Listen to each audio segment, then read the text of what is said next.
O programa Gente que Fala está começando a partir de agora pela 365, sua rádio de todos os dias, com as imagens da UTV, a TV da internet, nossas redes sociais também no ar a partir de agora, para você acompanhar a nossa jornada de hoje. Tem o Instagram, tem o Facebook, tem o nosso canal no YouTube e a retransmissão a partir das 5 horas da tarde pela TV Aberta São Paulo, canal por assinatura na sua operadora de TV preferida, e às 10 da noite pela Rádio Cultura AM 990 de Dois Córregos, no Centro-Oeste Paulista. O nosso convite para você ficar com a gente pela próxima hora, curta, comente, compartilhe a transmissão do programa Gente que Fala nas plataformas digitais, interaja também com a gente, com os nossos convidados de hoje, pelo WhatsApp, 973350038, está aberto para suas perguntas, 973350038, e hoje é quinta-feira, você sabe do nosso tradicional espaço para o Gente do MPD que Fala, parceria nossa com o movimento do Ministério Público Democrático. Então vamos conhecer os nossos convidados de hoje, que vão analisar, vão debater os temas por aqui propostos. Kleber Carrilho, cientista político, professor e pesquisador da Universidade de Helsinki, na Finlândia. Boa noite aí para você, Kleber Carrilho. Como é que estão as coisas? Bem-vindo, obrigado pela presença mais uma vez. Boa tarde, Mauro. Boa tarde a todos. É um grande prazer estar de volta para discutir esses temas importantes do ambiente político, da vida do nosso país. Obrigado pela presença. Também na bancada de hoje do Gente do MPD que Fala, a doutora Vanessa Viduto, advogada e especialista em Direito Previdenciário, mestre em Direito das Relações Sociais pela PUC São Paulo, sócia do escritório Geller e Viduto, e ela também integra a Comissão de Direito Previdenciário da OAB São Paulo. Tudo bem, doutora Vanessa? Bem-vinda mais uma vez com a gente. Muito obrigado. Tudo bem, Mauro? É um grande prazer participar do programa. Cumprimento a todos os participantes, os colegas aqui de programa e um abraço a todos os ouvintes do Gente que Fala. Eu sigo aqui com a apresentação. Doutora Bianca Estela Azevedo Barroso, promotora de Justiça em Pernambuco, integrante do Conselho Nacional do Ministério Público, está em Brasília hoje, não é isso, doutora Bianca? Oi, Mauro, bom dia a todos, meus colegas da bancada, aos ouvintes que nos assistem nesse momento. Sim, atualmente estou em Brasília, aqui nesse clima seco, e agora com calor, mas assim, à disposição do programa, e hoje temos temas bastante quentes aí. Sim, obrigado sempre pela colaboração com o Gente do MPD que Fala, doutora Bianca. Também com a gente, doutor Ismar Viana, presidente da Associação Nacional dos Auditores de Controle Externo do Brasil. Doutor Ismar Viana é mestre e doutorando em Direito Administrativo pela PUC São Paulo. Como vai, doutor Ismar? Bem-vindo aqui com a gente. Tudo bem, Mauro. É uma grata satisfação poder participar desse programa e a gente se agradece pelo espaço para poder debater temáticas tão importantes, eu diria que relevantes para o aperfeiçoamento das instituições no Brasil. Estou à disposição. Vamos ao nosso primeiro tema do Gente do MPD que Fala de hoje, para análise de todos os nossos entrevistados, todos os nossos convidados. O presidente do Supremo Tribunal Federal, ministro Luiz Roberto Barroso, o decano da Corte, ministro Gilmar Mendes, e o procurador-geral da República, Paulo Gonet, defenderam o ministro Alexandre de Moraes durante a sessão de ontem do STF a respeito das acusações de que o gabinete de Moraes teria utilizado de maneira informal o setor de combate à desinformação do Tribunal Superior Eleitoral durante a condução de inquérito para investigar bolsonaristas. Tudo isso segundo reportagens publicadas pelo jornal Folha de São Paulo. Para o ministro Barroso, houve interpretações erradas de mensagens trocadas por auxiliares de Alexandre de Moraes e que informações solicitadas pelo STF e também por Moraes se referiam a pessoas que já estavam sendo investigadas no Supremo. Doutora Bianca, eu começo com a senhora a respeito deste tema, está aberto um novo fla-flu na política brasileira a partir deste episódio, que foi levantado pelos repórteres do jornal Folha de São Paulo. Alexandre de Moraes, o ministro, cometeu alguma ilegalidade na sua avaliação? É difícil avaliar, não é, Mauro? Assim, para a gente, nós que só fazemos parte do Ministério Público, analisar caso concreto até uma medida que nos deixaria sujeito até a um processo disciplinar, inclusive, porque a gente não, além de não ter atribuição, não faz parte do caso concreto. Mas o que eu vejo aí, numa forma geral, primeiro é um debate vazio de sempre, né? De um lado e do outro, quem está de um lado vai sempre defender, quem está do outro lado vai sempre defender. Então, não existe nenhum juízo de valoração sobre o que se discute, né? E também você ter a noção de ler as notícias de uma forma completa, né? Com começo, meio e fim. O que acontece, a divulgação, são muitos recortes. Agora, o que eu vejo com preocupação é essa exposição que nós, do Ministério Público e como do sistema de justiça em geral, vivemos expostos a essa quebra de exposição em grupo de WhatsApp, em exposição em rede social, né, que faz com que sempre entre em xeque a legitimidade da nossa função, das nossas atribuições, não é? E ele caiu nessa exposição aí. Pelo menos uma coisa positiva, que não houve uma negativa em relação ao que foi feito, foi dito. O que há, na verdade, é uma questão mais interna, no sentido de você conduzir uma investigação e, de repente, tratar com alguma informalidade. Agora, para quem realiza a investigação, em algum momento, entre as pessoas da equipe, você precisa ter um contato direto de conversa humana, né? Então, em algum momento, a gente acaba caindo nisso. O que acontece? O Poder Judiciário, o Ministério Público, a Defensoria, a Advocacia, que estão litigando, eles trabalham dentro de uma formalidade, né? Dentro do processo de formalidade. Por outro lado, quem trabalha com fake news, quem trabalha com a quebra do sistema, ela trabalha numa informalidade. Então, a velocidade das coisas informais e erradas, elas são muito mais rápidas. E o judiciário, às vezes, ele fica mais moroso porque ele precisa dar vista, ele precisa fazer os despachos, eles precisam ter uma formalidade para garantir uma legalidade dentro do processo. Sendo que entre quem está por trás, entre as pessoas que trabalham, entre um juiz e seus assessores, entre o juiz e os servidores que estão naquele polo de investigação, existe uma informalidade, porque são pessoas humanas trabalhando num nível que você não dá para formalizar. Imagina, você vai falar com o seu assessor, você vai mandar um ofício para o seu assessor para ele responder, entendeu? Essa burocratização que existe dentro de um processo formal. Agora, claro, que se houver alguma ilegalidade, vai ter o juízo competente para analisar. O que eu me preocupo é que a gente também não pode desumanizar as pessoas humanas, né? Quem está por trás das investigações são pessoas humanas que tratam com os seus assessores, que tratam com as pessoas que nos dão assim, base e assessoria. A gente não pode exigir um tratamento protocolar e formal, não é? Então, é sobre esse excesso de exposição e essa necessidade das instituições estarem sempre vindo a precisar se defender, e sempre essa tensão antidemocrática, essa tensão de que você está ali no limite para você haver uma ruptura. Veja só, a polaridade entre extrema esquerda e extrema direita. Quando dois polos eles tensionam, a tendência é o quê? É romper. E pode ser que exista algum interesse, né, nessa ruptura mesmo de alguns dos lados. Não é bom para nenhum dos dois. Então, essa está em xeque, essa questão do Supremo está em xeque, as atribuições do ministro é uma coisa que é ruim para todos nós como sociedade brasileira, mas que eu achei interessante eles terem colocado isso no debate, terem aberto, discutido sobre isso e colocado, porque realmente eles precisam prestar conta pública do que acontece e das notícias que são divulgadas. Mas, assim, se houve ilegalidade ou não, realmente a gente não consegue se debruçar sobre isso.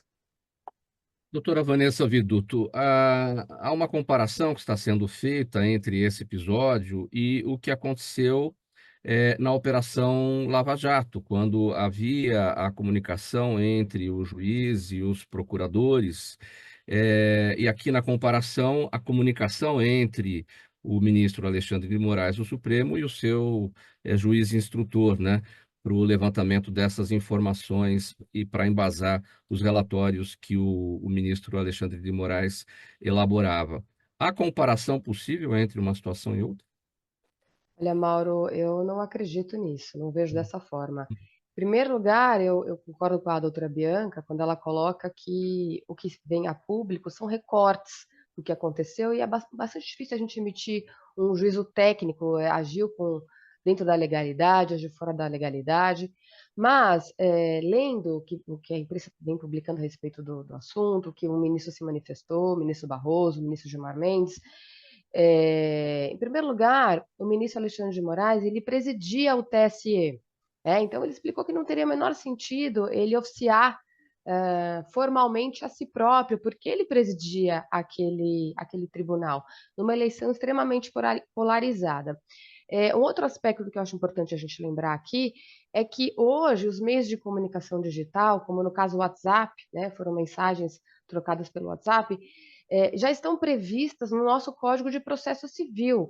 O Código de Processo Civil, que disciplina a matéria processual, prevê formas de citação e intimação por meio eletrônico. Quer dizer, a nossa legislação já regulamentou e validou, diante da evolução da tecnologia, né, a possibilidade de você cientificar as pessoas pelos meios digital. Então, qual seria o problema? Eu não vejo, assim, a princípio eu não vejo ilegalidade em solicitações que tenham sido feitas dessa maneira, né? Não é que elas foram feitas na calada da noite, ali no pé de ouvido, numa reunião secreta, não, foram solicitadas por um meio eletrônico, plausível, verificável, que inclusive tanto existe que foi aí colocado e vazado para a imprensa com uma conotação, acredito eu, maldosa, tá? Acredito que maldosa. Não acho que isso possa ser comparado com o que aconteceu na Lava Jato. Na Lava Jato a gente está falando de um juiz, no caso o Sérgio Moro, que era o juiz responsável pelo julgamento, e abrindo e trocando informações e fornecendo até dicas e meios de facilitar, digamos, a produção de determinada prova em favor de uma das partes, no caso do Ministério Público. Mas até no caso da Lava Jato, acho difícil a gente julgar aqui, carimbar e dizer que, a não ser aquilo que já foi decidido pelo próprio Supremo Tribunal Federal. Mas acho que são situações completamente diferentes.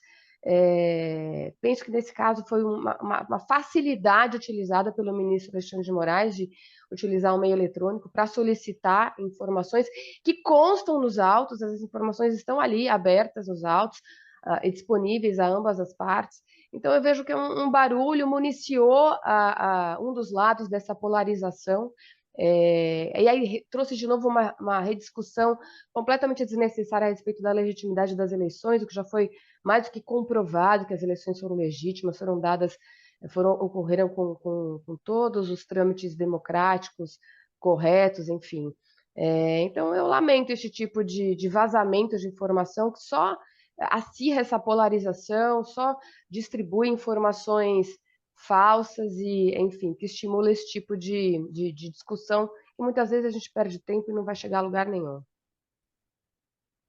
Kleber Carrilho, na sua avaliação, alguma ilegalidade na conduta do ministro Alexandre de Moraes? E um outro questionamento, a partir da sua área, a ciência política, porque agora há movimentação dos opositores, enfim, no sentido de abrir um processo de impeachment contra o ministro Alexandre de Moraes, mas alguns já estão dizendo que isso não passa de um teatro, porque há um medo também da oposição de que, uma vez declarado o impedimento de Alexandre de Moraes, um outro ministro será indicado e esse outro ministro pode ser ainda mais inflexível do que ele. Enfim, então, enfim, tem esses dois lados aí. Como é que você avalia? Então, Mauro e colegas, é muito interessante quando a gente observa polarização é performance, né? Então, aparentemente, nós temos dois grupos que polarizam no ambiente político brasileiro. No entanto, esses grupos não são tão estáveis assim, né? Existem outras construções dentro desses grupos que polarizam. O ministro Alexandre de Moraes obteve um poder nos últimos anos que poucas vezes teve paralelo na história da República, né? E esse poder político, né? E principalmente a performance deste poder político.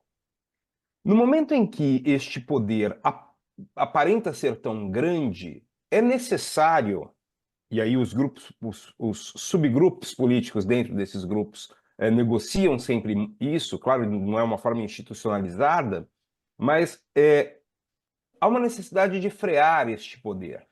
Então, quando a gente pensa que é um lado específico que desenvolveu este tipo de acusação, a gente tem que imaginar também que pode ter acontecido um freio no poder, uma tentativa de freio no poder do Alexandre de Moraes, inclusive por grupos que são aliados a ele. Até porque, como você mesmo disse, né, para o grupo ligado ao ex-presidente Bolsonaro, tirar o Alexandre de Moraes do STF num possível processo de impeachment no Senado, coisa muito difícil de acontecer, daria ao presidente Lula a possibilidade de colocar mais um nome, né? E lembrando que Alexandre de Moraes é uma indicação de Temer, o mesmo Temer que era vice de Dilma, que atraiu, né, para uma parte importante da esquerda. Notem que não é tão simples dizer que isso é objeto, isso é resultado da polarização, né? Existem outras negociações políticas dentro deste ambiente. Então, a meu ver, é um teste do limite do poder de Alexandre de Moraes e uma lembrança para ele. Olha, estamos de olho. E estamos de olho não é o grupo do outro lado nessa aparente polarização, mas os grupos que competem pelo poder. Isso é essencial que a gente se lembre e, principalmente, que a gente entenda que uma explicação simples não dá conta do que aconteceu.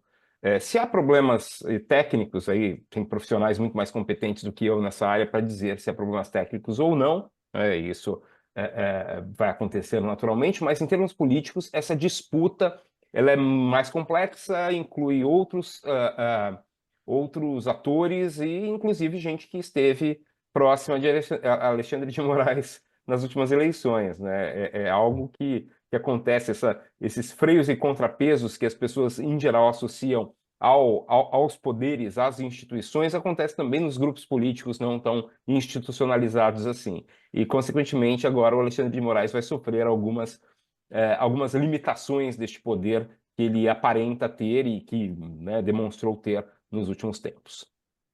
Doutores Mariana, quais devem ser as consequências desse episódio e se, de fato, na sua avaliação, há alguma ilegalidade cometida pelo ministro Alexandre de Moraes nesse trabalho aí da condução dos inquéritos para investigar bolsonaristas, como ministro do Supremo e enquanto presidente do Tribunal Superior Eleitoral? Mais uma vez, boa tarde a todos e a todas.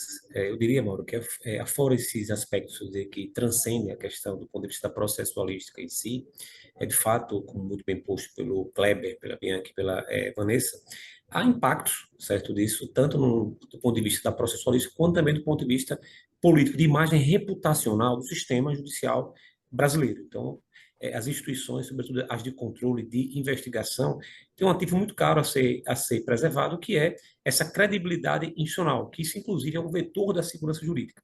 Pois bem, eu diria que há um erro, inclusive, na origem de o Brasil concentrar em um só órgão a função de tribunal e de corte, ou seja, interpreta o direito como deve ser dito e julga o direito da forma como interpretou. Isso aí já é um sinal, diria, Mauro, a corrigir, certo?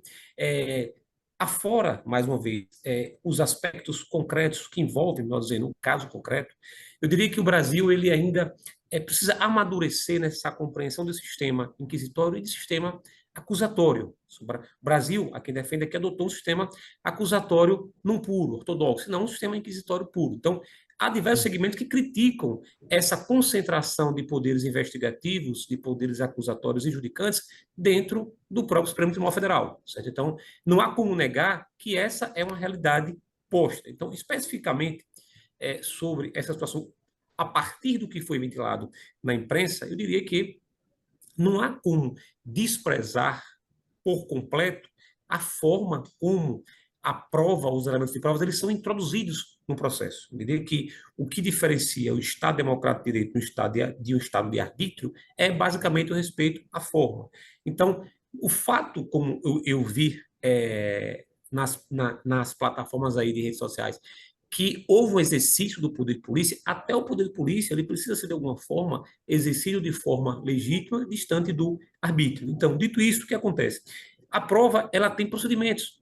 A prova, como ela é introduzida no processo, por quem produz essa prova e quem valora essa prova.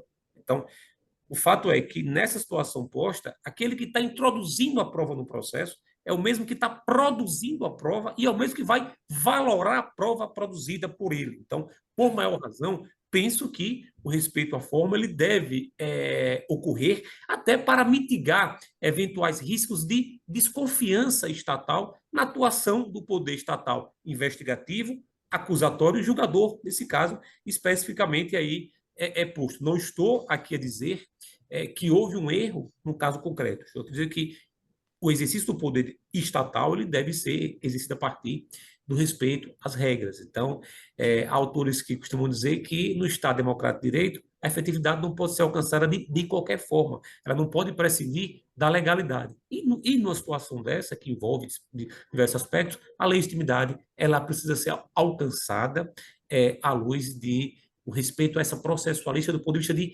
introdução da prova no processo. E aí não estou dizendo que houve uma inobservância, vou dizer, ao rito nessa construção, nessa inserção de elementos de prova dentro de um processo ali investigativo. Então, e é outro ponto, para finalizar, que há um contato não apenas com o juiz instrutor, mas com aquele a quem é também conferida a missão de construir um elemento técnico, um elemento pericial, certo? E que sabemos que no processo judicial esses elementos de provas eles são valorados de forma diferenciada. Então, acho que basicamente seria isso. Eu acho que dentro do Estado Nacional Democrático de Direito, certo? Muito embora no Brasil nós não tenhamos um princípio que consta na nossa Constituição espanhola, né, que é a interdição aos arbítrios, mas temos aqui o direito de processo legal implícito, que implica falar em respeito à forma e à estrutura de cada órgão.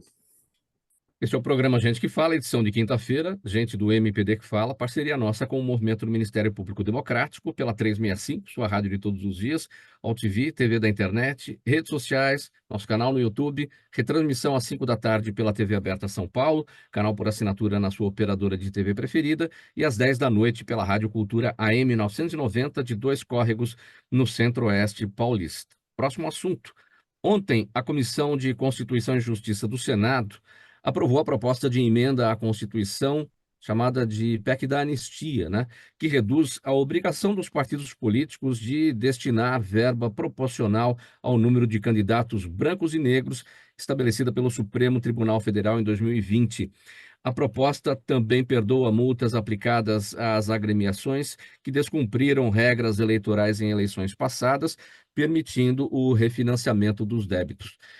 Essa proposta ainda deve passar pelo plenário do Senado e, se for aprovada, conforme as regras, será promulgada sem a necessidade de sanção presidencial, porque essa é a regra de uma proposta de emenda à Constituição. Quando aprovada nas duas casas, já é imediatamente promulgada pelo Senado. Doutora Vanessa Viduto, surpreende o que aconteceu ontem na Comissão de Constituição e Justiça, que aprovou lá no Senado o andamento dessa PEC?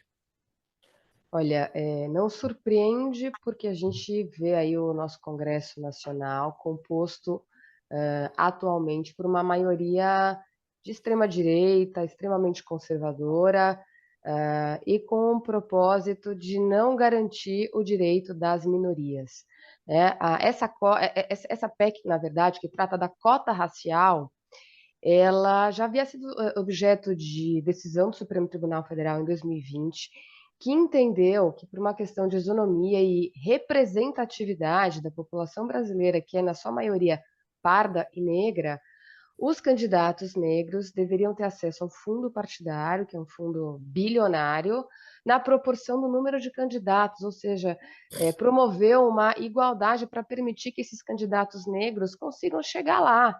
Essa é a verdade, porque sem recursos para a campanha eleitoral, eles não chegam. E a nossa população não tem representatividade, da mesma forma que o Supremo Tribunal Federal garantiu uma cota de 30% também para as mulheres, por uma questão, novamente, de representatividade e necessidade de se promover a isonomia e a igualdade. Então, quando a gente vê uma PEC dessa sendo aprovada no Senado, a gente vê um retrocesso terrível, inclusive uma contrariedade à Constituição Federal, porque a própria Constituição Federal prevê entre os seus princípios a isonomia, e a gente deve, como Estado, como nação, promover a isonomia e fazer com que as minorias tenham representatividade e consigam chegar lá. Então, eu vejo que a distribuição proporcional ao número de candidatos negros, assim como existe a cota mínima para as mulheres, é uma medida de extrema importância para que a gente tenha a correta, adequada, proporcional e isonômica representatividade. Eu acho que é um retrocesso horroroso, mas vindo desse Congresso, não me espanta, infelizmente. Kleber Carrilho, sua análise a partir da ciência política, a Constituição Federal prevê a isonomia, né, e no caso aí do número de candidatos brancos e negros, conforme a doutora Vanessa já nos apresentou agora. É, mas você, como observador político, entra a eleição, sai a eleição, esse assunto volta à baila, com tudo isso que a Constituição já prevê, com a decisão do Supremo Tribunal Federal de 2020, como é que você observa? É, o problema é tão sério, Mauro, que eu duvido muito que a gente tenha começado a resolver este problema com as cotas e com uma distribuição mais equânime dos recursos financeiros. Porque nós temos um grande problema. A unidade básica de uma democracia liberal é o partido político. E enquanto os partidos políticos no Brasil não tiverem uma cultura de inclusão, uma cultura de participação, uma cultura de reconhecimento da liderança feminina, da liderança dos negros, da liderança de outras minorias, enquanto isso não acontecer, o reflexo vai ser exatamente este que acontece. Olha, temos aqui uma cota, mas para que serve a cota? E serviu até agora, infelizmente, para produzir laranjas. Né? Então, a grande questão é, a gente precisa das cotas, a gente precisa de uma observação mais rígida do funcionamento dos partidos políticos. Não adianta achar que partido político, por ser uma entidade independente ou que deveria ter uma independência, pode funcionar de qualquer forma. Não, a gente precisa influenciar ou fazer com que haja essa representatividade a partir dessa célula fundamental da democracia liberal.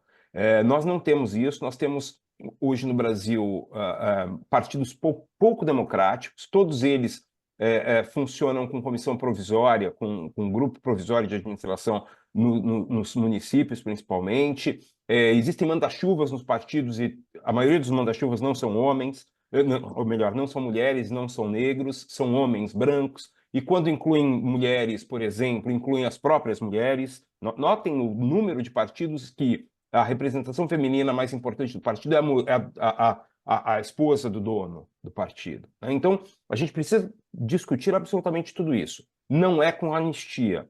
Porém, ao mesmo tempo, a cobrança precisa ser gerida dentro da sociedade civil. O Congresso não vai dar conta de resolver isso porque tem essas características que a doutora Vanessa acabou de dizer. É um Congresso de homens brancos, conservadores, que não querem perder... eu vou fazer um parênteses aqui, conservadores não, reacionários mesmo, né? Que não querem perder os privilégios e, consequentemente, não vão trabalhar de outra forma, a não ser que haja uma cobrança da sociedade. Mulheres organizadas, movimento negro organizado, para fazer com que haja essa democratização dos partidos, em primeiro lugar, e, consequentemente, na hora da eleição, haja um reflexo dessa democratização na apresentação dos candidatos e, consequentemente, também do uso dos recursos públicos que estão indo para as campanhas. Nos últimos anos, infelizmente, se a gente olhar com lente de querer observar mesmo, a gente vai ver que grande parte dos recursos que foram para as campanhas femininas e dos candidatos negros não foram para elas, não foram para eles, foram para candidaturas dos donos, dos caciques de partidos, de forma indireta, por doação. Há um repasse do partido para a candidatura e a candidatura produz material, doa material para a candidatura do dono do partido. Observem, tem aqui operadores do direito diversos, é só observar o que aconteceu nas últimas campanhas. Para análise da promotora Bianca, a CCJ do Senado, portanto, ontem, né, aprovando a PEC da anistia, tudo isso ainda tem uma série de etapas aí para chegar no plenário, o que pode acontecer, sua análise a respeito disso tudo. Eu acho que os meus antecessores falaram muito bem, né? Sabendo que isso é um retrocesso, que isso é um absurdo. Então, assim, vou pular essa parte para a gente trabalhar uma questão macro. O que são o sistema de cotas para a participação dessas pessoas? O que está em xeque aqui? Para onde é que a sociedade brasileira quer caminhar? A PEC 09, ela enfrenta, ela quebra, ela diminui, ela enfraquece as cotas que são ações afirmativas. Essas ações afirmativas são políticas do Estado que visam diminuir uma diferença, diminuir a desigualdade abissal entre as candidaturas de pessoas vulneráveis. Então, o sistema de cotas, e a gente precisa ter, a sociedade precisa estar muito claro isso, quando fala sistema de cotas, é um sistema que visa quebrar a desigualdade, diminuir a desigualdade. E as candidaturas das pessoas mais vulneráveis, quem são elas? A população negra, são as mulheres, são indígenas, são aquelas pessoas que fazem parte da população, mas que elas não conseguem chegar, atingir ao eleitorado, atingir ao êxito eleitoral em cima disso. Então, as cotas são isso. Os sistemas de cotas visam quebrar, melhorar isso.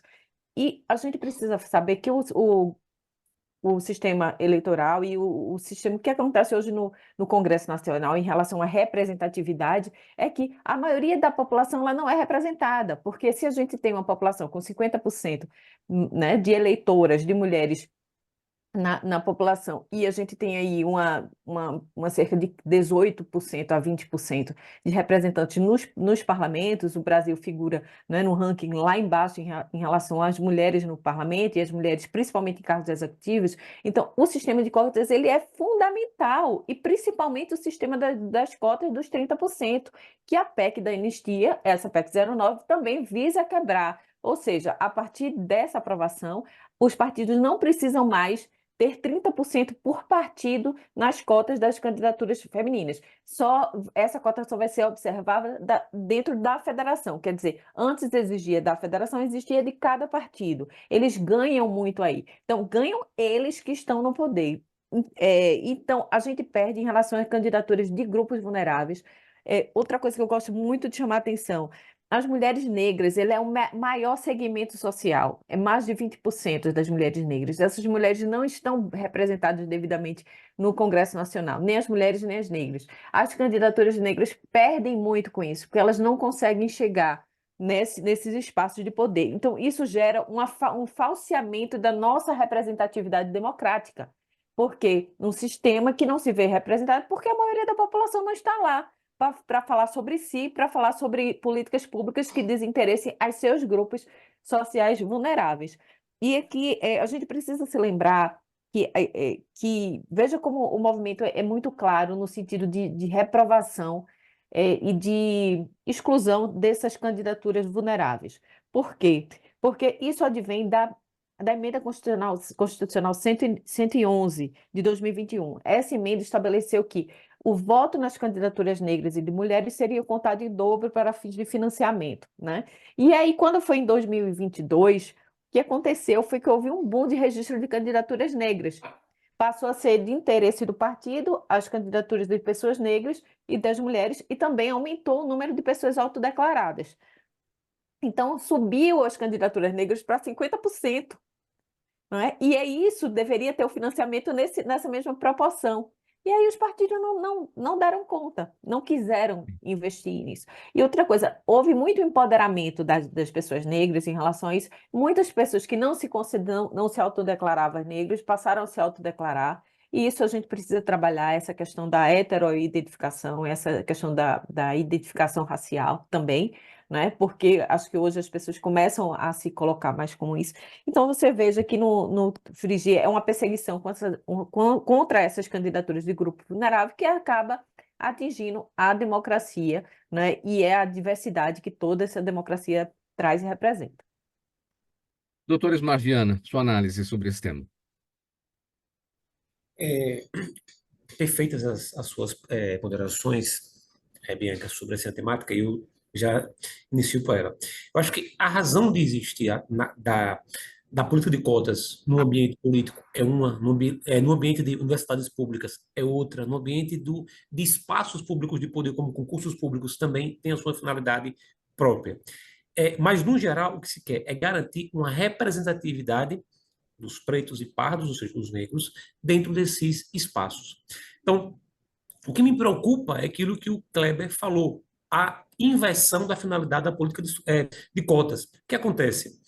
Aqueles que estão ocupando esses espaços de poder acabam direcionando quem deve ser beneficiado diretamente com essa política de cotas. E, como muito bem posto aí, o critério é inicialmente da autodeclaração.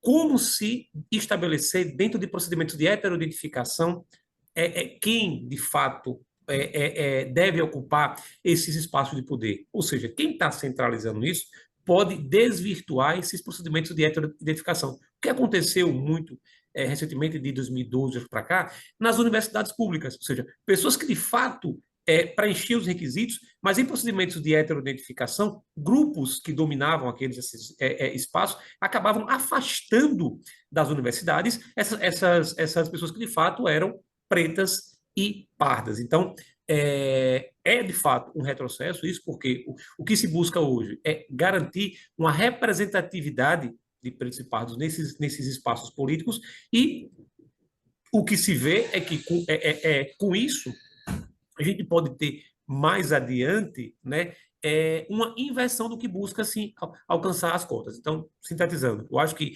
se eventualmente, certo, isso não vier a prosperar, ainda assim a preocupação existe com esses procedimentos de heteroidentificação, dado que tivemos recentemente num ambiente político, na Bahia, por exemplo, aqui no Nordeste, o ACM Neto se declarou, porque era autodeclaração, pardo, entendeu? Como afastar essa presunção, certo? Então, precisamos ter procedimentos de heteroidentificação rígidos, sérios, adequados, para que essa política não venha a ser ganhada no tapetão. Vamos seguir com o próximo tema aqui do programa Gente que Fala, edição de quinta-feira, é o Gente do MPD que Fala, para dizer o seguinte: o Congresso Nacional se prepara para realizar uma sessão conjunta para analisar as mudanças nas regras das chamadas emendas PIX, após uma série de tensões entre os três poderes.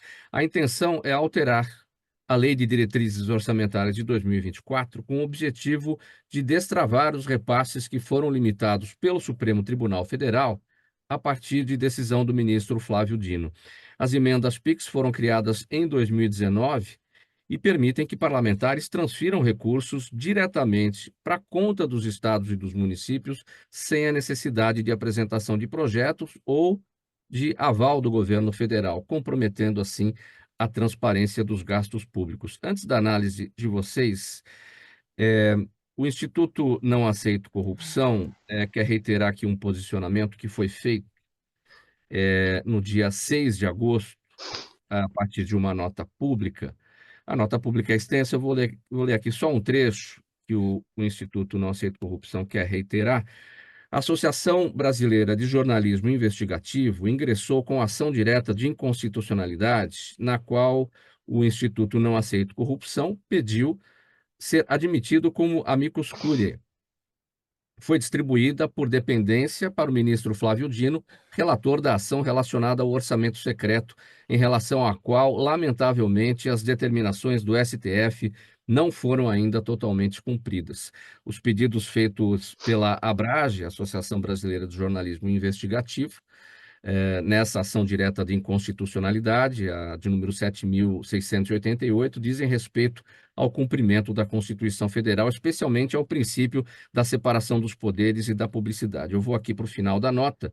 O Instituto Não Aceita Corrupção conclama o plenário do Supremo Tribunal Federal a referendar a decisão monocrática do eminente ministro relator, absolutamente alinhada à Carta Maior, aos cânones republicanos, à essência democrática e ao princípio maior da prevalência do interesse público, nota pública assinada no dia 6 de agosto de 2024 pelo Instituto Não Aceito Corrupção, cujo presidente é o procurador Roberto Liviano. Doutor Roberto Liviano. Eu começo com a doutora Vanessa Viduto a respeito deste tema. Doutora Vanessa, bom, o Congresso vai se reunir para debater as mudanças, tudo, né, num afrontamento, né, a essa decisão tomada pelo ministro Flávio Dino e que barrou aí que está travando toda essa situação, e as emendas PIX ficam nesse momento temporariamente barradas, né? Olha, Mauro, essa questão das emendas PIX, ela é escabrosa para nós como sociedade civil. tomar conhecimento de que isso está acontecendo desde 2019, quando entrou em vigor essas emendas PIX. E aí eu fui me debruçar sobre os números, né, para entender melhor, e aí a gente vê que em 2020, 621 milhões foram destinados a estados e municípios sem especificação da destinação, sem apresentação de qualquer projeto que justifique esse dinheiro. Em 2021, no ano seguinte, isso já passou. Ah, não, em 2021 passou para 2 bilhões. Em 2023, para 6 bilhões. E em 2024, finalmente, a Abrage entra com uma ação questionando a validade desse tipo de emenda. E aí vem essa decisão que, inclusive, o nosso querido doutor Roberto Liviano pediu para ingressar como presidente do Instituto Não Aceita Corrupção, como amicus curiae, vem a decisão do ministro Dino, dizendo que essa transparência e rastreabilidade do dinheiro para as emendas deve ocorrer, que isso é fundamental e que essa emenda PIX só pode valer para situações de calamidade, onde seja comprovada a urgência e a necessidade daquele dinheiro sem a necessária justificativa. Isso é tão óbvio, isso é tão óbvio. Eu nem precisaria dizer aqui que a falta de transparência com o dinheiro público fere a Constituição, fere os princípios administrativos. É um verdadeiro absurdo. Agora, claro que isso agora virou um cabo de guerra entre o Poder Judiciário e o Poder Legislativo. Obviamente que o Congresso, maior interessado em obter o acesso a esse dinheiro, sem qualquer transparência, o que é aceitável para nós, porque é volumoso, expressivo, vai se reunir e vai trabalhar para aprovar essa falta de vergonha na cara, para não dizer inconstitucionalidade, ilegalidade, enfim. E mais uma vez o Judiciário foi chamado a se manifestar e vai ser de novo. E eu acho que a sociedade tem que entender o que está acontecendo, porque isso aqui é muito sério, é muito grave. Eles utilizando o nosso dinheiro de qualquer forma, sem prestar conta, sem transparência, é inadmissível. Então, eu espero que, acredito no bom trabalho aí que o Instituto Não Aceita Corrupção vai fazer, acredito no Poder Judiciário como uma forma de frear o descaramento do Congresso Nacional nessa questão. E vamos ver o que vai acontecer, vamos ver que nesse cabo de guerra quem é que vai levar. Nós, sociedade, com certeza, temos que entender, temos que cobrar, temos que ficar em cima, temos que saber quem é que está aprovando, quem é que está à frente disso, porque isso aqui é terrível. Doutor Ismar Viana, qual é o papel da sociedade? Quais são as ferramentas que a sociedade tem em relação a essa história toda das emendas PIX? Deixa eu tentar aqui. Okay. Primeiro, Mauro, acho que muito bem posto aí, há uma derrama de recursos sem plena transparência, muito embora ainda seja transferido aí para ser o transfer agora.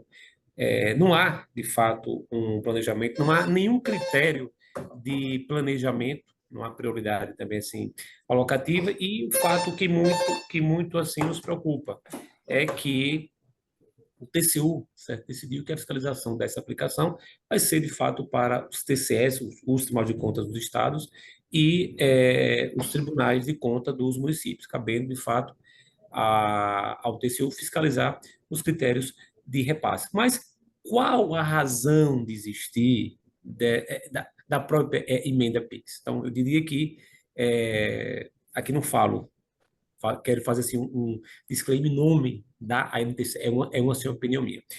O Brasil assim adota legislações como a Lei 6490, que é a Lei das Inegibilidades, a Lei das Eleições, enfim. A ideia é garantir um ambiente democrático limpo, um ambiente democrático rígido. Então, ao longo dos anos, o que se vê é o uso da máquina estatal para a exploração de benefícios e interesses pessoais, certo? Nós temos a 6490, trazendo assim para os tribunais de contas, assim especificamente, aqueles que tiverem contas julgadas irregulares e caracterizem ato doloso de improbidade, poderá ficar inelegível, certo? E aí o TSE acaba declarando essa inelegibilidade e aí a sociedade, eu diria que o ambiente político se reinventa. Como irrigar esse ambiente político para satisfazer projetos legítimos de manutenção de poder, como muito bem posto pela Vanessa. Não há projeto nenhum, é apenas uma destinação. Então, quando eu destino sem qualquer critério de fiscalização, de repasses, sem projetos em si, o que é que eu quero? Eu quero satisfazer o interesse político pessoal. Então, quando eu tenho muito alocar sem critérios alocativos, o fato é, eu vou alimentar projetos ilegítimos de manutenção de poder. Então, o que está por trás, basicamente, é isso. Então, e trazendo para os tribunais de contas, veja que ficará ao critério dos TCEs e TCMs fiscalizar. Por maior razão, precisamos de uma organização interna dos tribunais de contas de estados assim, e municípios capaz de satisfazer essa demanda de fiscalização. Precisamos ainda mais independência nos órgãos de instrução dentro dos tribunais de contas, ou seja, as secretarias de controle externo, de modo que uma segregação entre conselheiros e auditores possa permitir uma fiscalização devida desses recursos. Afora a discussão de origem, né? Se é legítimo ou não, se de fato o Brasil comporta as emendas PIX, mas precisamos chamar a atenção qual a razão de existir delas, para que finalidade, quem defende o que se quer com isso. Kleber Carrilho, qual é o peso das emendas nas eleições dos parlamentares XYZ em todos os lugares do país, nas câmaras municipais, assembleias e no Congresso Nacional? Ô Mauro e colegas, se a gente observar o que acontece neste momento nas negociações para a campanha eleitoral que vai começar amanhã para os municípios, grande parte do que se discute como obra, como aquilo que foi feito por uma determinada gestão no município, ou que vai ser feito se o candidato XYZ ganhar, grande parte disso tem origem nessa destinação de recursos por parte de parlamentares. E aí a gente vai pensar o seguinte, então existe um problema, que a necessidade, porque o governo federal não consegue dar conta de planejar para 5 mil municípios, sendo ele o dono de grande parte da arrecadação nacional, a necessidade de que o legislativo possa, por ser representante do povo, por ter a representação de regiões, também ser responsável por parte do orçamento. Acho que aí há um componente de compreensão de necessidade, há necessidade de descentralização. Este é um detalhe. Agora, o que a gente precisa entender é a forma de controlar isso, e principalmente de associar essa distribuição a projetos execuíveis. O problema é que 5 mil municípios é um grande estresse. A gente tem o TCU que não vai dar conta de 5 mil municípios. E por quê? Porque a gente precisa ver o que está sendo feito lá na ponta, ali mesmo, porque o que acontece em determinadas circunstâncias é o uso da emenda para coisas do tipo, e aí não vamos citar parlamentares aqui, kits de robótica para não sei o quê. Não sei se foi emenda PIX, acho que foi um outro tipo de emenda, mas kit de robótica para não sei quem. Num município que nem escola tem, muito menos, nem disciplina ligada à robótica tem. Então, o que a gente está falando aqui é de uma transferência de dinheiro que, no fim das contas, resulta em compra de votos. Então, a gente está.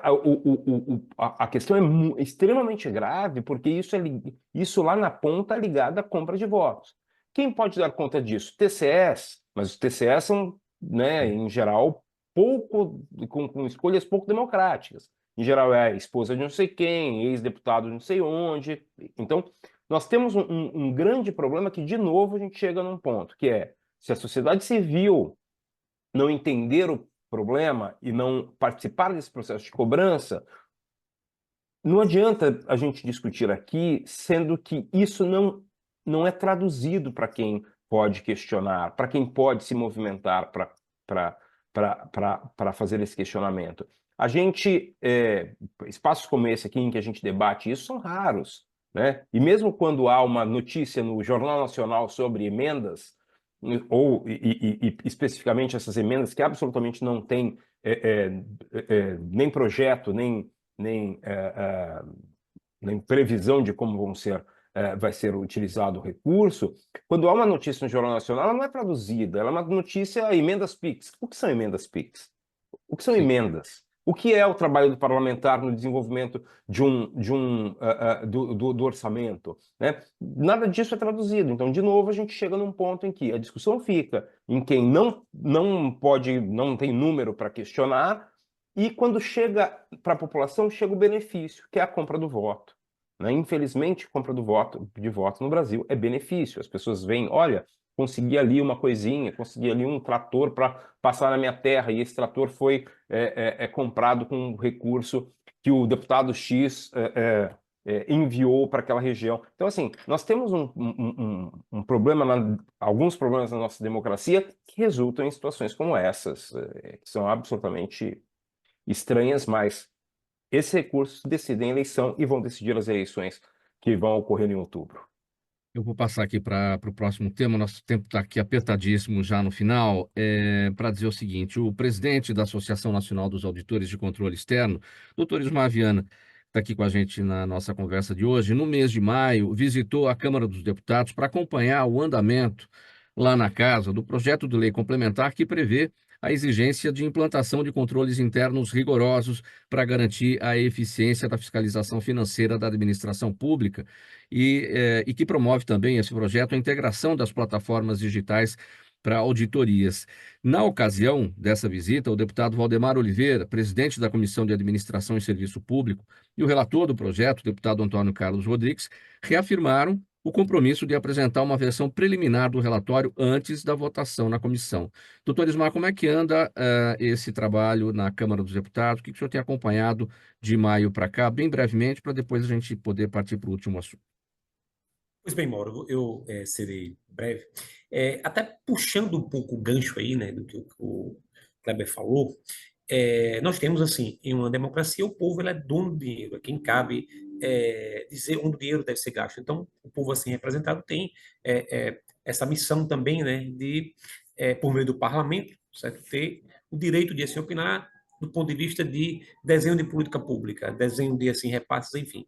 O problema central, eu diria, que é a forma como esse recurso ele deve ser fiscalizado. Eu acho que o Brasil precisa de um controle externo imparcial, um controle externo que gere credibilidade. Ele, na sua fala, também se tratou um pouco do descrédito social na atuação desses tribunais de contas de estados e municípios. Eu diria, Kleber, que não são todos, nós temos assim, tribunais de contas que funcionam dentro de padrão de excelência. E o que busca esse PLP, antes de ingressar, é basicamente o padrão mínimo de aperfeiçoamento, de governança dos órgãos de fiscalização financeira do Brasil. Se busca prevenir desperdício, combater desvios, proteger os recursos públicos, assegurar uma rastreabilidade e comparabilidade de recursos públicos, garantir transparência ativa e controle social, aumentar a eficiência do gasto público. Então, veja que a ideia, o que se intenciona com o PL é garantir um controle rígido, devido e adequado. Então, sinteticamente, o PL traz o autocontrole, a auditoria do SUS, o controle interno, muito bem posto aí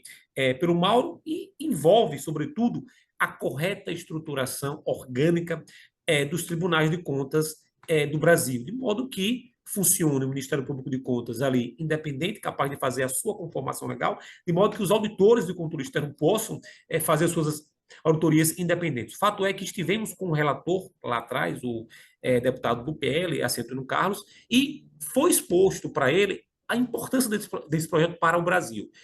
Esse projeto já tinha um parecer favorável da deputada Fernanda Melchiona, anteriormente do deputado Israel, ou seja, o Partido Novo se debruçou sobre esse projeto, apoiou, então é um projeto bom para o Brasil.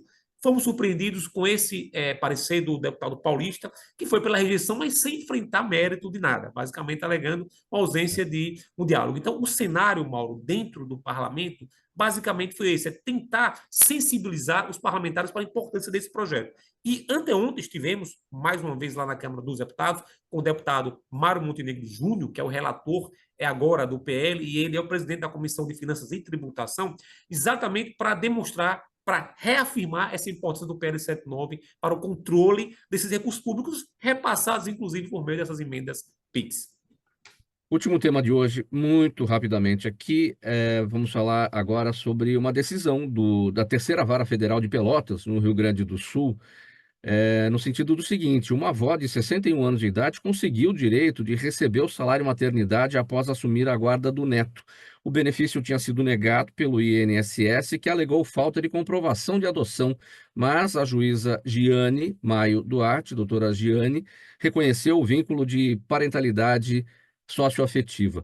A decisão foi baseada na situação de acolhimento institucional deste menor devido à inaptidão dos pais biológicos até que a avó assumisse a guarda e proporcionasse um ambiente acolhedor. Doutora Bianca, a sua análise a respeito desse tema em 1 minuto e depois a doutora Vanessa também, para a gente poder encerrar. Pois é, a jurisprudência, essa decisão vem, de fato, de acordo com o que já acontece, né? De fato, muitas avós hoje já tomam conta dos netos, já participam das despesas, inclusive da escola, e isso é muito injusto que, no caso de uma necessidade de um auxílio maternidade, a avó seja alijada de receber esse valor, se existe uma relação de fato que é essa guarda, que é essa relação de poder e de guarda entre a avó e a criança, né? Então, eu acho que a decisão é justa, isso só vem conformar uma situação que já acontece no Brasil, em todas as comunidades, isso vem mostrar também novos arranjos familiares que existem hoje, a gente convive com, e não é questão de poder, de política, mas da forma como as pessoas se vivem dentro de suas famílias, escolhem as suas famílias, escolhem as vidas. Então, acho que a jurisprudência, a decisão vem aí só para conformar uma realidade que já existe em todo o Brasil. Doutora Vanessa, em 1 minuto também, a Justiça, portanto, lá de Pelotas, Rio Grande do Sul, garantindo o salário maternidade à avó que assumiu a guarda do próprio neto. Seu áudio fechado, doutora Vanessa. Agora sim. Bem breve, que a gente está com um tempo bem justo aqui agora no final. Concordo integralmente com as colocações feitas pela doutora Bianca. O benefício de salário maternidade, ele tem como propósito proteger a saúde da criança. E como é que faz isso? Você faz isso permitindo que aquele ou aquela que é o guardião, que vai destinar os cuidados àquela criança na tenridade, assim que ela nasce, possa estar ao seu lado e possa abrir mão, então, de estar trabalhando para suprir suas necessidades e possa receber um benefício pago pelo INSS para poder proporcionar tudo que essa criança precisa em termos emocionais, enfim. E essa decisão é correta porque a nossa legislação prevê o pagamento de salário maternidade para o guardião para fins de adoção. Mas, nesse caso, a avó, ela não é adotante. A legislação nem permite que a avó adote, porque ela tem um parentesco com a criança, mas os pais perderam o pátrio poder e a avó, então, assume na integralidade os cuidados com essa criança. Então, é uma decisão corretíssima, como a doutora Bianca falou, ela vai de encontro ao que prevê a Constituição, a proteção que a Constituição destina à saúde da criança. A nossa jurisprudência já se mostra inclinada a ampliar essa proteção quando defere o salário maternidade para famílias monoparentais, heterossexuais, monoparentais, enfim, é uma decisão corretíssima, tem que ser prestigiada, e o legislador precisa, então, legislar para abranger esses casos tão reais, né, e concretos no nosso país. Ponto final na nossa edição de hoje do programa Gente que Fala. Na edição de quinta-feira é sempre o Gente do MPD que Fala, parceria nossa com o Movimento Ministério Público Democrático. O agradecimento a todos que estiveram com a gente. Kleber Carrilho, cientista político, doutora Vanessa Viduto, advogada especialista em direito previdenciário, a promotora de justiça em Pernambuco, doutora Bianca Estela Azevedo, e o doutor Ismar Viana, presidente da Associação Nacional dos Auditores de Controle Externo do Brasil. Programa Gente que Fala há 23 anos no ar, sempre realização da ABCOM, apresentação minha, Mauro Friesman, pauta e redação do Luiz Ferro, Zenilda Salvato, nossa diretora de produção, jornalista Fausto Camunho, nosso diretor-geral, você, espectador, internauta, ouvinte, a razão da nossa presença aqui, sempre, todos os dias. A gente volta amanhã com mais edição do programa Gente que Fala. Um abraço a todos, tchau, até lá.